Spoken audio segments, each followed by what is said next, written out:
राष्ट्रपति भवन के अंदर की तस्वीरें आ रही हैं। राष्ट्रपति से जब मुलाकात की वित्त मंत्री ने, उस वक्त की तस्वीरें देखिए और उनके साथ वित्त राज्य मंत्री अनुराग ठाकुर और उनकी टीम भी वहां पर मौजूद थी। राजस्व सचिव को आप देख पा रहे हैं, बैंकिंग सेक्रेटरी को आप देख पा रहे हैं।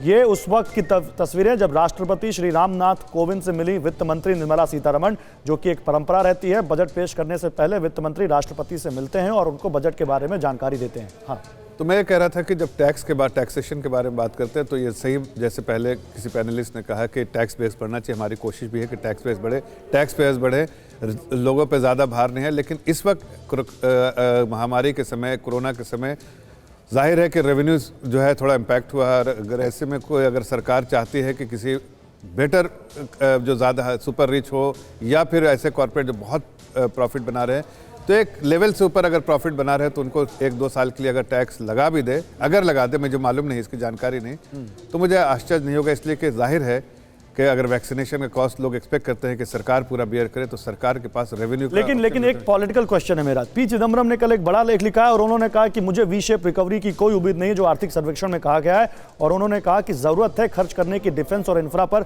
लेकिन लगता नहीं ऐसा कुछ होगा। देखिए, मैं 2 चीज़ कहूँगा। देखिए, पहली बात तो कि अगर उन्होंने आंकड़े वो समझते हैं अर्थव्यवस्था को और उन्होंने अगर हाई फ्रीक्वेंसी डेटा देखा होगा, तो चाहे कोई भी हाई फ्रीक्वेंसी डेटा उठा के देखिए, तो वो इस तरह से जब कोरोना काल में ऐसे नीचे आ गया था और यहाँ से आप जब देख रहे हैं कि month on month basis, week on week basis जो इस तरह से रिकवरी हो रही है, तो बहुत स्मार्ट रिकवरी है। शायद वो भी जानते हैं अच्छे से और उनको भी नंबर आंकड़े दिख रहे होंगे कि स्मार्ट रिकवरी। लेकिन ये तस्वीरें आ रही, मैं आता हूँ जफर जी आपके पास।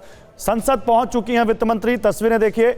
वित्त राज्य मंत्री अनुराग ठाकुर उनके साथ हैं। वित्त मंत्री निर्मला सीतारमण के हाथ में वो पाउच जिसमें वो मेड इन इंडिया टैबलेट रखा है, जिसके जरिए आज बजट पेश किया जाएगा। और ये बहुत अहम एक पड़ाव है देश को डिजिटली आगे ले जाने के तौर पर, क्योंकि सरकार के कामकाज में जब ये झलक दिखती है तो लोग भी उसको फॉलो करते हैं। और हमने सालों से ही देखा है, पहले हम वो ब्रीफकेस देखते थे, उसके बाद पिछले साल से वित्त मंत्री वो पोटली लेकर आने लग गई जिसमें बजट रखा होता था छपा हुआ। इस बार बजट की छपाई नहीं की गई है कोरोना की वजह से, क्योंकि बहुत लंबे समय तक एक बहुत बड़े, या कह सकते हैं बड़ी संख्या में लोगों को उस प्रेस में रहना पड़ता था, वो कहीं आ जा नहीं सकते थे कोरोना के चलते। इस बार उसमें भी थोड़ा हमने कमी देखी है और इसलिए बजट भी पेपरलेस रखा गया है। सांसदों के लिए भी एक ऐप जारी किया गया है, आप भी वो ऐप डाउनलोड कर सकते हैं, यूनियन बजट, जिस पर बजट की सारी जानकारी मिलेगी। जफर, तो मैं ये कह रहा था कि अगर कि बड़े कॉर्पोरेट्स को भी अगर थोड़ा सा देना पड़े, इसलिए कि रेवेन्यू जो है उसके लिए आपके पास लिमिटेड ऑप्शंस है। आपके पास जो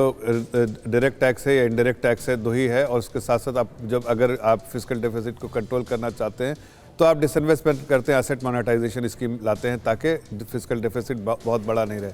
तो जाहिर है सरकार वो सब मेजर्स लेती है, वो सब जो ऑप्शंस है वो सरकार इसका इस्तेमाल करती है। लेकिन फिर भी बहुत ज़्यादा जो है टैक्स हम किसी पे नहीं भार देते हैं। लेकिन ऐसे समय पे अगर सरकार किसी टैक्स की बात हो गई, क्योंकि इस वक्त जब हम बात कर रहे हैं तो केवल इंटरनल नहीं, एक्सटर्नल प्रॉब्लम्स भी हैं। चाइना वहाँ खड़ा है।